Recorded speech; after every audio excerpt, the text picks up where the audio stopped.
La Genèse, chapitre 12. L'Éternel dit à Abraham, « Va-t'en de ton pays, de ta patrie, et de la maison de ton père, dans le pays que je te montrerai. Je ferai de toi une grande nation, et je te bénirai. Je rendrai ton nom grand, et tu seras une source de bénédiction. Je bénirai ceux qui te béniront, et je maudirai ceux qui te maudiront, et toutes les familles de la terre seront bénies en toi. » Abraham partit comme l'Éternel le lui avait dit, et Lot partit avec lui. Abraham était âgé de 75 ans lorsqu'il sortit de Charan. Abraham prit Sarai, sa femme, et Lot, fils de son frère, avec tous les biens qu'il possédait et les serviteurs qu'il avait acquis à Charan. Ils partirent pour aller dans le pays de Canaan, et ils arrivèrent au pays de Canaan. Abraham parcourut le pays jusqu'au lieu nommé Sichem, jusqu'aux chênes de Morée. Les Cananéens étaient alors dans le pays. L'Éternel apparut à Abraham et dit, « Je donnerai ce pays à ta postérité. » Et Abraham bâtit là un autel à l'Éternel qui lui était apparu. Il se transporta de là vers la montagne, à l'orient de Béthel, et il y dressa ses tentes. Ayant Béthel à l'occident et Haï à l'orient, il bâtit encore là un autel à l'Éternel, et il invoqua le nom de l'Éternel. Abraham continua ses marches en s'avançant vers le midi. Il y eut une famille dans le pays, et Abraham descendit en Égypte pour y séjourner, car la famille était grande dans le pays. Comme il était près d'entrer en Égypte, il dit à Sarai, sa femme, « Voici, je sais que tu es une femme belle de figure. Quand les Égyptiens te verront, ils diront, « C'est sa femme », et ils me tueront, et te laisseront la vie. Dis, je te prie, que tu es ma sœur, afin que je sois bien traité à cause de toi, et que mon âme vive grâce à toi. » Lorsque Abraham fut arrivé en Égypte, les Égyptiens virent que la femme était fort belle. Les grands de Pharaon la virent aussi, et la vantèrent à Pharaon, et la femme fut amenée dans la maison de Pharaon. Il traita bien Abraham à cause d'elle. Et Abraham reçut des brebis, des bœufs, des ânes, des serviteurs et des servantes, des ânesses et des chameaux. Mais l'Éternel frappa de grandes plaies Pharaon et sa maison au sujet de Sarai, femme d'Abraham. Alors Pharaon appela Abraham et dit, « Qu'est-ce que tu m'as fait? Pourquoi ne m'as-tu pas déclaré que c'est ta femme? Pourquoi as-tu dit c'est ma sœur? Aussi l'ai-je prise pour ma femme. Maintenant voici ta femme, prends-la et va-t'en. » Et Pharaon donna l'ordre à ses gens de le renvoyer, lui et sa femme, avec tout ce qui lui appartenait. La Genèse, chapitre 13. Abraham remontait d'Égypte vers le midi, lui, sa femme, et tout ce qui lui appartenait, et Lot avec lui. Abraham était très riche en troupeaux, en argent et en or. Il dirigea ses marches du midi jusqu'à Béthel, jusqu'au lieu où était sa tente au commencement, entre Béthel et Haï, au lieu où était l'autel qu'il avait fait précédemment, et là, Abraham invoqua le nom de l'Éternel. Lot, qui voyageait avec Abraham, avait aussi des brebis, des bœufs et des tentes. Et la contrée était insuffisante pour qu'ils demeurassent ensemble, car leurs biens étaient si considérables qu'ils ne pouvaient demeurer ensemble. Il y eut querelle entre les bergers des troupeaux d'Abraham et les bergers des troupeaux de Lot. Les Cananéens et les Phéréziens habitaient alors dans le pays. Abraham dit à Lot, « Qu'il n'y ait point, je te prie, de dispute entre moi et toi, ni entre mes bergers et tes bergers, car nous sommes frères. Tout le pays n'est-il pas devant toi? Sépare-toi donc de moi. Si tu vas à gauche, j'irai à droite. Si tu vas à droite, j'irai à gauche. » Lot leva les yeux et vit toute la plaine du Jourdain, qui était entièrement arrosée. Avant que l'Éternel eût détruit Sodome et Gomorrhe, c'était jusqu'à Tsoar, comme un jardin de l'Éternel, comme le pays d'Égypte. Lot choisit pour lui toute la plaine du Jourdain, et il s'avança vers l'Orient. C'est ainsi qu'ils se séparèrent l'un de l'autre.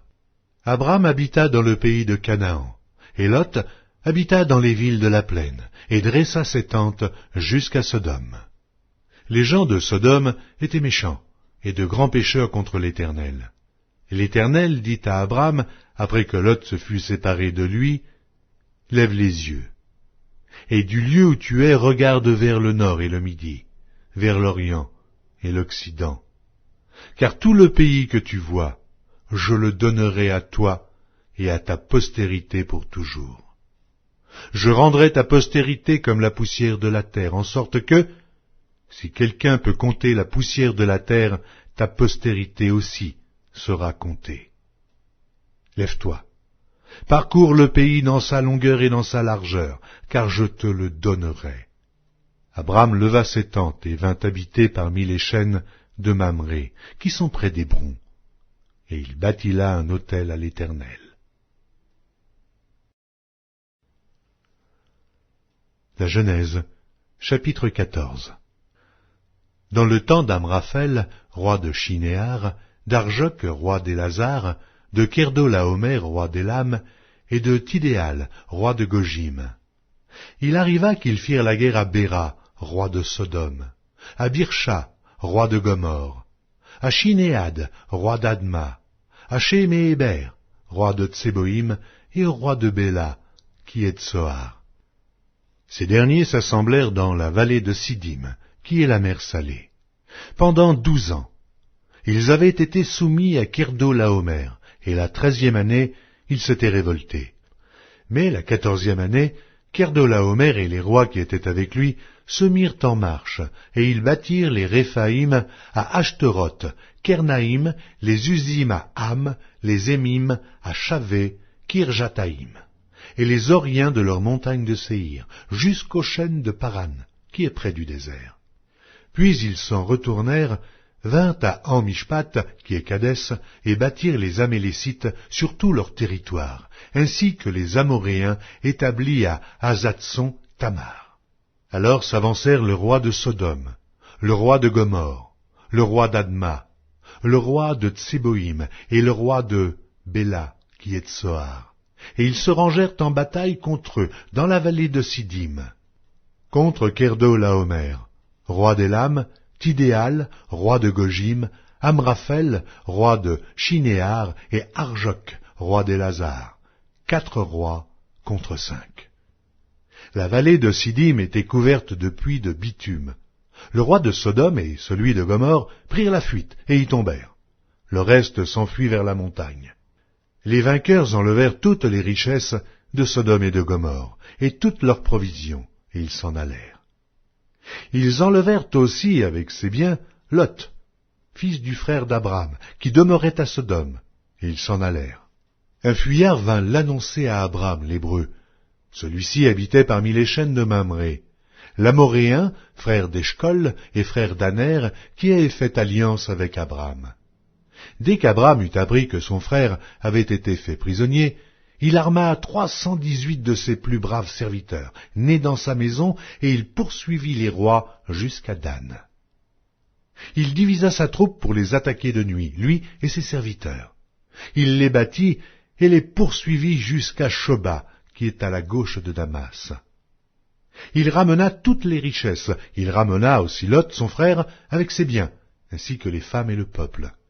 Après qu'Abram fut revenu vainqueur de Kerdolaomer et des rois qui étaient avec lui, le roi de Sodome sortit à sa rencontre dans la vallée de Chavé, qui est la vallée du roi. Melchisédek, roi de Salem, fit apporter du pain et du vin. Il était sacrificateur du Dieu Très-Haut. Il bénit Abram et dit, « Béni soit Abram par le Dieu Très-Haut, maître du ciel et de la terre. Béni soit le Dieu Très-Haut qui a livré tes ennemis entre tes mains. » Et Abram lui donna la dîme de tout.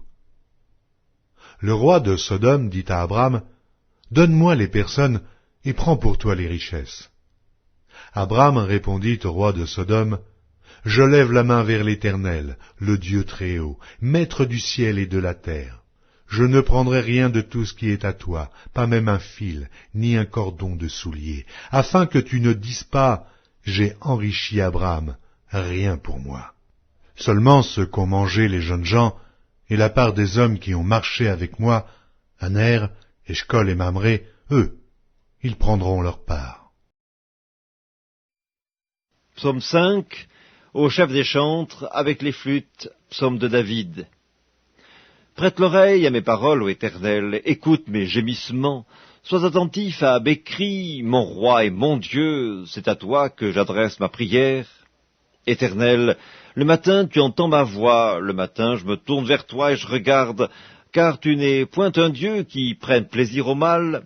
Le méchant n'a pas sa demeure auprès de toi, les insensés ne subsistent pas devant tes yeux.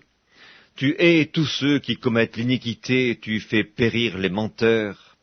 L'Éternel abhorre les hommes de sang et de fraude, mais moi, par ta grande miséricorde, je vais à ta maison, je me prosterne dans ton saint temple avec crainte.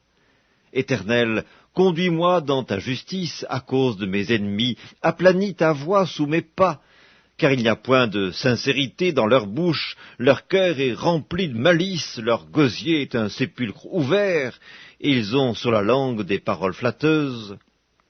Frappe-les comme des coupables, ô Dieu, que leurs desseins amènent leur chute, précipite-les au milieu de leurs péchés sans nombre, car ils se révoltent contre toi. Alors tous ceux qui se confient en toi se réjouiront, ils auront de l'allégresse à toujours, et tu les protégeras. Tu seras un sujet de joie pour ceux qui aiment ton nom, car tu bénis le juste, ô Éternel. Tu l'entoures de ta grâce, comme d'un bouclier.